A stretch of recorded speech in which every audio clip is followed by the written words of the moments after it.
Let's try that again. That's right. What up, people? My goodness, audio. Loving it. Got to get that fixed. What's up, everybody? Aaron Nagler here with your Packers Daily Chat, coming to you live on the Cheesehead TV social channels. Not on a victory Monday, on a very disappointing Monday after the Packers fall to the Minnesota Vikings 27-25. Just a frustrating game, especially going back and watching it and seeing all the missed opportunities, all the times the Packers had a chance, possibility of making something happen, especially on offense, and things, for whatever reason, not happening for them. Lots of self-inflicted wounds. Now, all of that said, they were playing a very good football team in their place.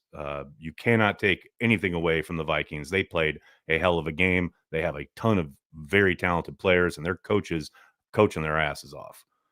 I don't doubt for a moment that if the Packers do end up seeing the Vikings again in the playoffs, it is going to be one of the toughest games they will have ever played under Matt LaFleur. This is a team that, especially in their building, is going to be really, really tough. I love it. We got people already up in here being all bitter. You're a homer to think this current team's going to beat Philly. First of all, I haven't said that, but maybe someone else did.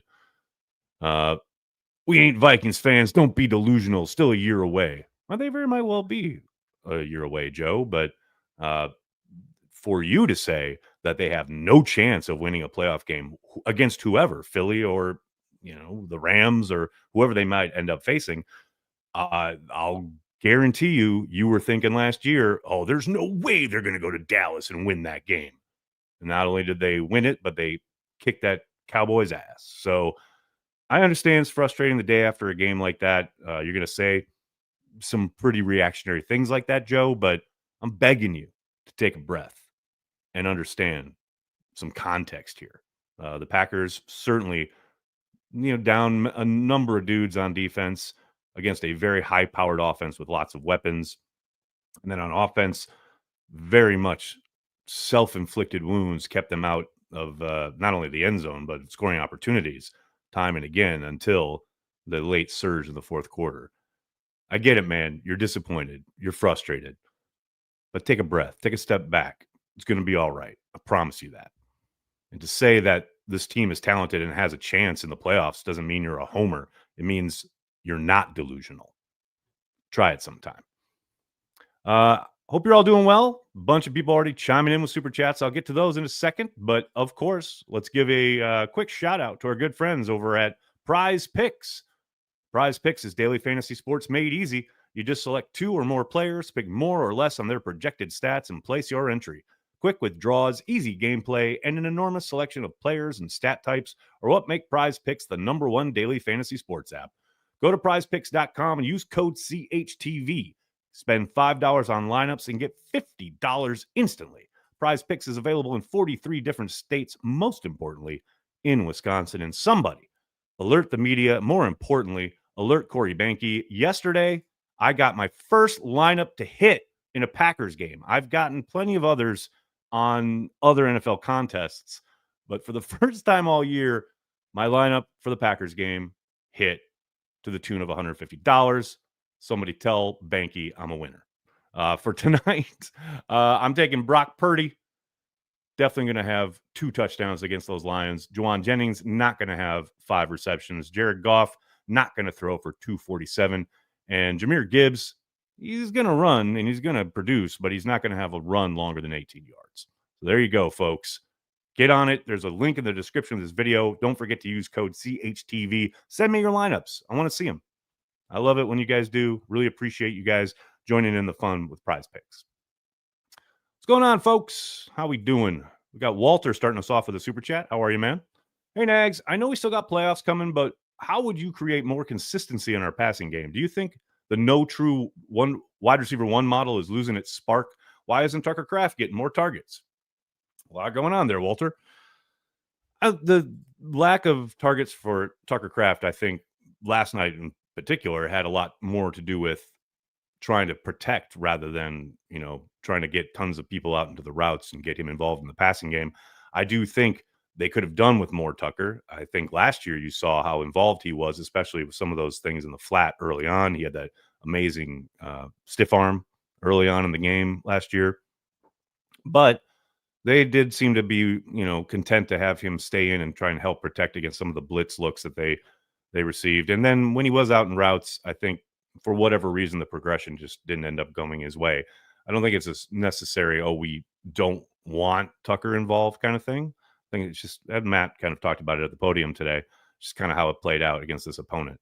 As far as more consistency in the pass game, I think they have to simplify their concepts a little bit. I know Matt LaFleur loves running a bunch of different kind of multiples, so to speak, and give his quarterback lots of options as far as his reads. But I do think if they streamline things a little bit, made it a little bit more delineated, might help Jordan in the passing game get into a bit of a rhythm. Whether that's like simple stuff like bootlegs to get out on the perimeter with a delineated high-low read, or simple slant plays, things like, the middle of the field being part of the equation rather than avoided, which it seemingly was much of last night. I just think if they can do that kind of thing early in the game, get not only Jordan, because we've talked a lot about his need to get into rhythm, I think it's the passing offense in general. And I know yesterday was very disjointed a lot because of the abundance of man coverage that they faced. Matt talked about they didn't think they'd see nearly as much as they did. I will say, though, between that Detroit game and that Vikings game, they should expect to see nothing but man coverage in the playoffs, whoever they play against, because, man, they did not look good trying to beat it. And whether it's Jaden Reed, whether it's Dontavian Wicks, who I thought actually played a pretty good game, got to win off the line of scrimmage, got to catch the ball. And shout out Bo Melton. I know there's been a lot of discourse today about the drops and kind of the misses from Love, etc. Jaden Reed had two pretty big drops, but Bo Melton had a couple of receptions where guys are draped all over him. Excellent coverage from the Vikings. And he makes the play when it's presented to him. That's what they need more of, more consistency at the wide receiver spot. And, if they, again, things going a little easier in the start of the game, maybe that breeds a little confidence and a little rhythm into the offense, the passing game in particular.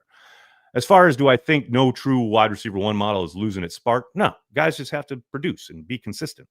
And I also think clearly not having Christian Watson in that game yesterday affected things, not only just in how the defense played them, but I also think his ability and his athleticism, his explosiveness around an edge, if you give him those handoffs, if you get him into space in any way, shape, or form, he's a threat to go.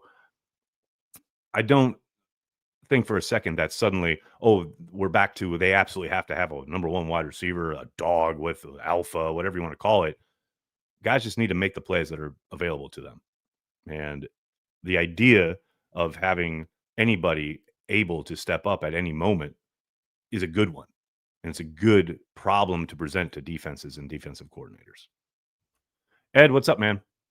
Felt really good when they forced a 3-and-out after the fumble. Then that feeling slipped away along with the offense and the pass rush. I mean, it's understandable, Ed. Going 3-and-out after getting the ball back with a big hold from your defense was certainly disappointing. No question about it. Mimsy, what's up? Feels like Minnesota games had 60 minutes of garbage time. I understand that from the first contest. I think the Packers, excuse me, held things together pretty well yesterday. I know they were down multiple scores in the second half, but the way they were able to, keep the game in hand, certainly the Vikings probably regret some of the decisions as far as when to kick the ball, but I don't doubt for a moment that that's a game where, the defense didn't play nearly as bad as I think most people are making it out to be today. That's a team in a game that they could have easily put up 40 with the amount of weapons they have, and the guys of the Packers were kind of forced to utilize in the defensive backfield.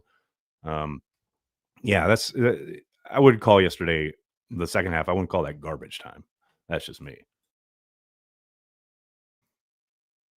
Mike Witt, thanks to the super chat, man. Hey, Nags, Eeyore number 2 checking in. I know you and Corey pick on me for being negative, but hard to be positive today. Still will cheer for them, but unfortunately really feels like early 90s era Packers. You mean with lots of hope and opportunity in front of you? I get it, Mike. Don't begrudge anybody being despondent today. That's a tough game, tough loss, no doubt about it. But man, if you can pull back, think long term. Yeah, early 90s, right when we're the ascendancy into a, 30-year window of winning, I'm okay with that. Got to flip it around, man. Look at the positive. Tyler, thanks for the super chat, man. Really appreciate it. I'm still left waiting for 10 to take another jump in his game. What do you think that looks like? More consistency with the quote easy passes, better footwork, and not just using his arm talent? Yeah, I think the layups are a big part, right? Hitting those layups. And I do think some of it is just getting time on task and in rhythm with those wide receivers and the passing concepts. Certainly looked disjointed for much of the contest yesterday. I would be interested to see if LaFleur, and maybe we see this in the playoffs, tries to jumpstart things a little bit by going tempo/hurry up and letting Jordan kind of get into the 2-minute groove earlier in a game. I don't think that's obviously ever going to be used exclusively, but he does seem to come alive in those situations, and I'd be interested to see what that would produce. Porkmaster, how you doing, man? I can see this team beating anyone in the playoffs and also losing to anyone in the playoffs. If we're a year away, what do I do? Just wait? I can't cheer for them until they have a better shot.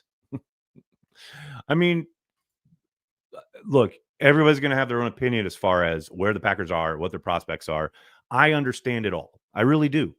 And I'm not trying to be all sidesy. I just get it.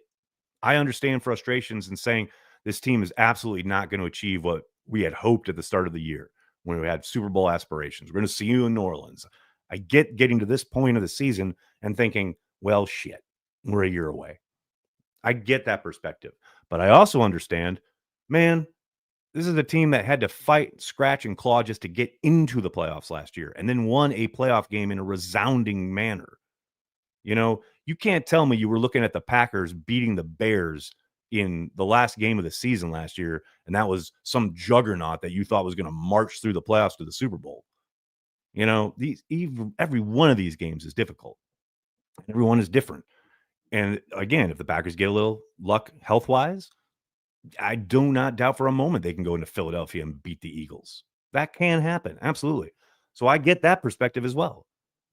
And people expressing it and in talking like, you're crazy if you think that. Well, that's just frustration, right? So, yeah, man, no one's here to tell you how to fan in any way, shape, or form. Abdul, thanks, man. Hey, Aaron, why do they struggle with man so much?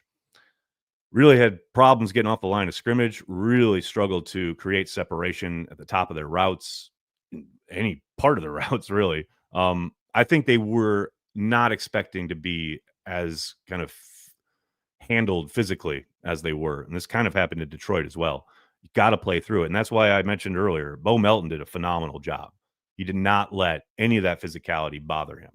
Whereas I think with Reed, it certainly did. You've got to play through that. And you want to say, yeah, they're young and doing it more and experience it more will give them more consistency. But man, we're 2 years into this now with some of these guys, 3 years if you're talking about Watson and Dobbs. And I do think Dobbs played well, but it's just something where you got to get on the field and do it. And I thought you saw some promise from Wicks in particular, but that's always been part of his game, right? The ability to get off jams, the ability to create separation, which I think he did. I just think sometimes, and Matt kind of talked about this after the game last night, if you have a concept that's for the quarterback is basically pick a side, like you've got two concepts or two kind of combos on either side, and you look to your left, right? And whether it's Dobbs and Wicks or Reed and whoever, Weed and Heath, and those guys don't win against that team in that environment, by the time you realize, okay, neither one of those guys are winning, you've got to move. We saw this a couple times where, okay, not winning on their concept, and here comes the rush. So I don't think it's locks out, oh, no one was winning or could win against man, because there were opportunities and there were certainly times that happened. Just sometimes happened when Jordan was flushed away or off his spot. It all works in concert. And that's why Matt always talks about it takes all 11. The quarterback can only do so much. As far as I think you heard, I don't know if you listened to Jordan's post-game presser, but he certainly, I think that's the most pointed I've heard him in a post game, especially against a loss. He said, I want to say 2 or 3 times, we got to win on our routes. And I think he was a little frustrated with that. Joe, what's up, man? You think Packers players will be up for the Bears game 1 week after a disheartening loss and 1 week before the playoffs? Yes, I do, Joe. I think our concept of the narrative around the team and the feeling around the team is quite different than what it is in the locker room. I think there's a lot of young guys who are busting their ass and playing hard and working hard. And Sunday's the next game. And they're going to go out there and they're going to give it their all, whoever's on the field, because God knows who's going to play. Ed, what's up, man? Hopefully, Jordan Love will use this as motivation to put the slow starts in the rear view mirror. That's the hope. But again, it's not just on Jordan. It's on everybody. Daniel, what's up, man? Nags, heard 23 had some swelling in his knee. Yeah, I heard that in the morning report from NFL Network, and then that was yesterday, and then Matt LaFleur confirmed that today at the podium. I can't tell you what kind of PTSD I have from just swelling in the knee being uttered in relation to a Packers player after everything we went through with David Bakhtiari. And I say we, obviously we didn't go through it. Dave went through it, but that's the worst, right? You absolutely hate it. It makes things really uncomfortable. Who knows what the level is or what Jair's dealing with, but certainly seems that that's part of the case. And that seems to explain why he went from practicing in full to limited to not participating at all. Nick, what's up, man? Who's been better on film since the Preston trade, Cox or LVN? Preston with a healthy scratch last week. Goot with another win. Go Pack, go. Well, if you want to talk, pure, like, who's been more productive, it's definitely been Brenton Cox Jr. I do think LVN has had moments, but man, and I talked about this in the post-game chat last night. LVN disappears way too often, and he's not getting as many opportunities as Brenton Cox Jr., but it's because he's not making the most of the opportunities he's getting. That has to change. Young player, but so far it's been pretty disappointing given what you would think would have been more opportunities after trading Preston away. It's great that Brenton Cox Jr. has come alive the way he has. He spent the first 9 games inactive, and now he's been given an opportunity and he has run with it. But yeah, the contrast to LVN is concerning, no question. Daniel, what's up? Nags, 7 seed is the best position to be. Thoughts? I'm with you, Daniel. Why not? Get all those tough games. Let's go. Got to beat the best to be the best. Mimsy, how you doing, man? Recurring themes. Minnesota are front runners. Packers struggling with adversity. Why not blitz more to help the secondary? Where's the screens on offense? Now, the screens, I'm with you, man. I wish they utilize it a little bit more, especially against a team that does like the blitz as much as the Vikings do. That said, why not blitz more to help the secondary? I get back to what I was talking about earlier. Do you want them to score 40? On a day, especially when your offense is stubbing its toe repeatedly. Hafley had the absolute right idea. And also, a little fun fact for you, entering yesterday's game, when Darnold was blitzed, he was noticeably better statistically than when going against a 4-man rush. I don't doubt for a moment that the frustration Packers fans feel when you see those 4 and the guys drop and there's somebody open over the middle, or he just rips it and gets it between 2 defenders. It's frustrating. I get it. And I'm sure Hafley's frustrated as well. But when you're defending Justin Jefferson, Addison, Hawkinson, Aaron Jones out of the backfield, you're dealing with a lot. And if you quote unquote blitz to help your secondary, you're going to leave parts somewhere is going to be exposed if you're running a zone blitz. And if you're doing man, why are you doing man against Jefferson, Addison, and company, and Hawkinson? You're just asking it to get burned. Look at the touchdown that Addison had, where Bullard is in decent position at the start of the play when he basically gets rope-a-doped. But if the pressure gets there and there's a blitz on in that play, Cooper almost gets there. But because the time is basically allowed, he's got enough time to do the double move. throw it over Bullard's head. That's the difference. That's what you're asking for. Blitz more to help the secondary. Well, they blitzed and they left the secondary out to dry. It's just, I know, again, I get it's frustrating, but Halfley was he was taking the right approach yesterday. Philip, what's up, man? Maybe it's time to leave the zone alone. Leave the zone alone? I don't know what that means, Philip. You mean the defensive zone? No, I think they're right to call predominantly zone stuff. Steve, what's going on, man? Beat the Bears, get healthier, and see what happens. Now, there's an attitude I can appreciate. I like it. Mimsy, what's up? Not going to lie, Minnesota choreography is top notch. Yeah, can I address this for a second? Man, Vikings players, don't make me like you. What is this endearing stuff where you're doing like High School Musical celebration dances? Like, my daughters send me this stuff on social media, and they're like, well, Packers need to up their game. I can't have it. I cannot have it. Just unacceptable to have Vikings players that are likable. What the hell, man? Walter, thanks again, man. Still crazy that Jordan has only 35 starts. It's a little nuts, right? I mean, he's got what, 5 years in the league now, and became a starter last year. Klaus, what's going on, man? Thank you for all your hard work to keep us informed, entertained, and positive. And thanks to Corey too. Go Pack, go! Thank you, Klaus. You're a diehard across the pond, and I appreciate it, man. Really appreciate you. Soder, what's going on, man? I know it's personnel driven, but this decade-long aversion to defending the intermediate middle pass is getting really old.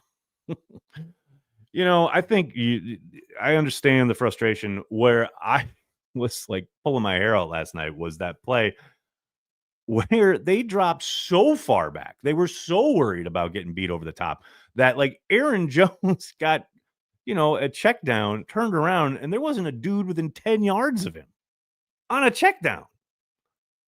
They were all just way back. I'm just like, guys. I mean, I get trying to make sure the top doesn't get taken off, but yeah, that is frustrating to say the least. Mike Witt, what's going on, man? Listen to Packers OT, and someone said that Matt LaFleur is this era's version of Marty Schottenheimer, with his teams not playing good in big games. Thoughts? Mike, I think we're very early in the process to be comparing him to Marty Schottenheimer, but there's no doubt that this year that has certainly been an apt comparison. Now, I don't know if we can extrapolate that over his entire career in Green Bay and say that's the fit and that's the comparison, but certainly this year, I get it. I understand why people have that perception. And the only thing that's going to change that is if they go into a playoff game and win it. Was the Cowboys game not a big game last year?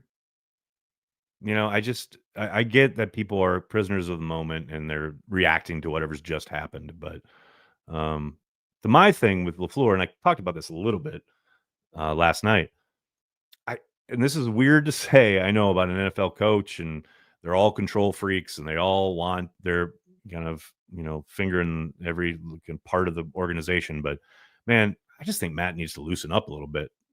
I do think he's a little tightly wound. And I think because of that, his guys are a little tightly wound, especially on game day in these big game scenarios. I think you see Jaden Reed dropping a pass that he would catch probably 10 times out of 10 otherwise. I think that's a reflection of a guy who's a little tense and trying so hard to make a play. Let's go out there and play ball, man. And I think Matt, could help in that regard as far as let's loosen up a little bit. It's a game. It's fun. These guys are really good at it. Let them cut it loose a little bit. And I know, like I said, it's ridiculous to talk about here into a microphone on YouTube. I get it. It's not 100%. There's a billion things going on behind the scenes in meetings, and he's in charge of a big ass operation. I get that, but maybe just loosen up just a little bit. Bill, what a question.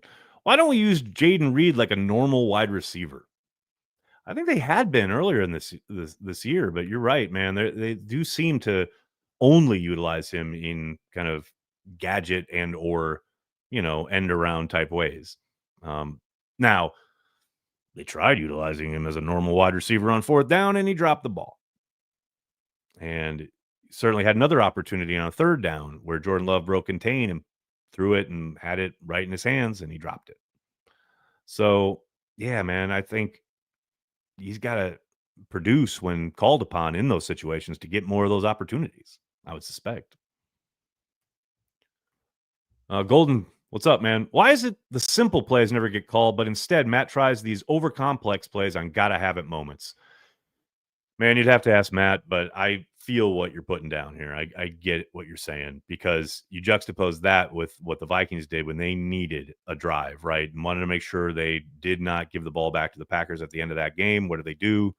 Simple rollout, pass into the flat, easy conversions. It never feels easy when the Packers are in those situations ever. Like, I get it, man.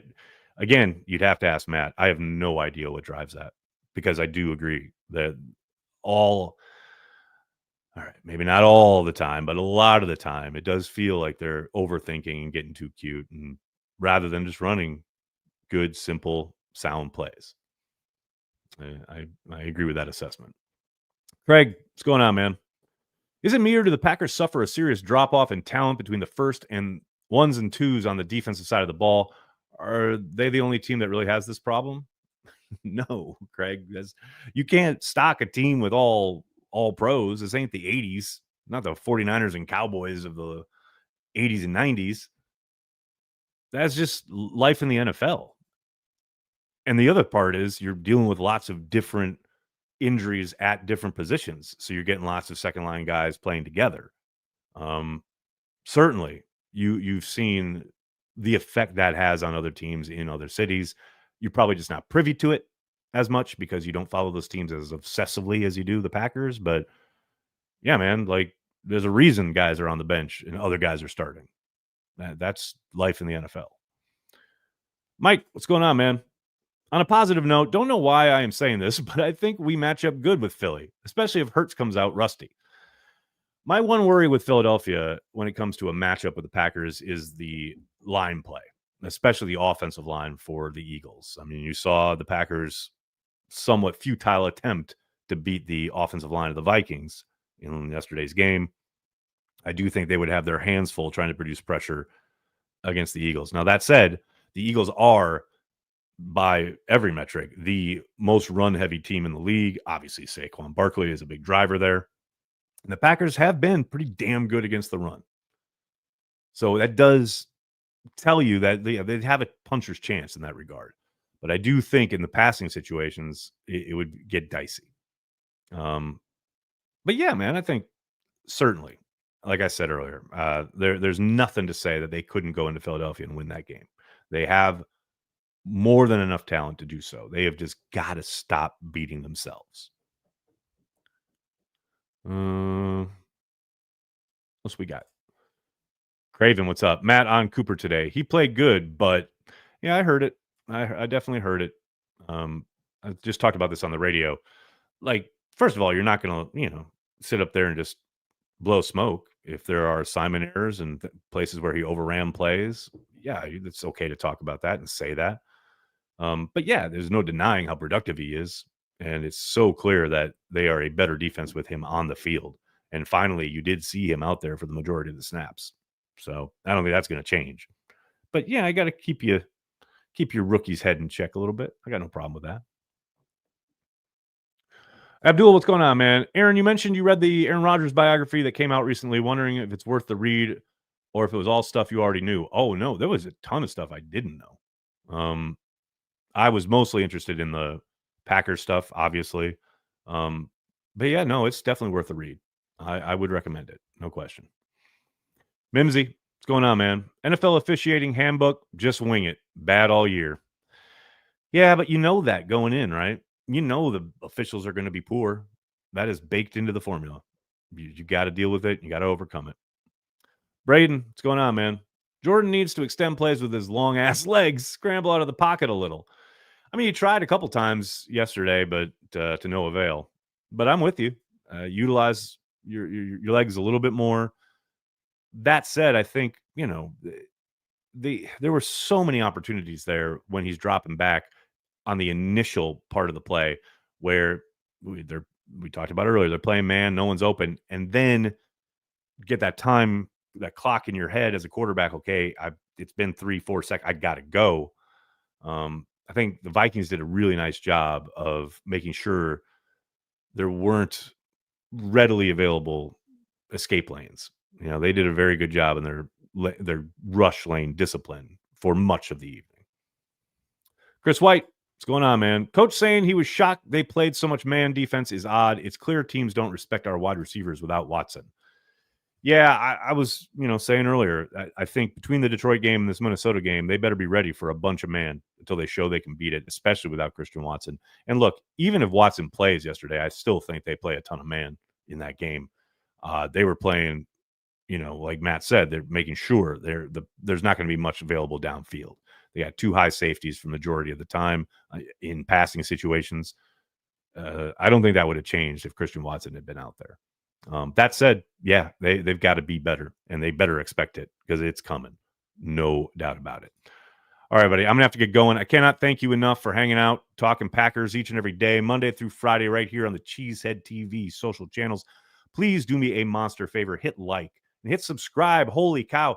We have had so many new subscribers in the last couple days. It's amazing. I think the Donald Driver thing has really driven some of it, but cannot thank you all enough for hitting subscribe. Make sure you turn on notifications as well. Lets you know when we're live. We got new content. We're here every day, good or bad, as you can tell. So really appreciate it. Hit like, hit subscribe, tell your friends, tell your family. Cheesehead TV. We are devoted to Green Bay Packers fans worldwide. Thanks a lot, everybody. Have a great night. Go Pack, go.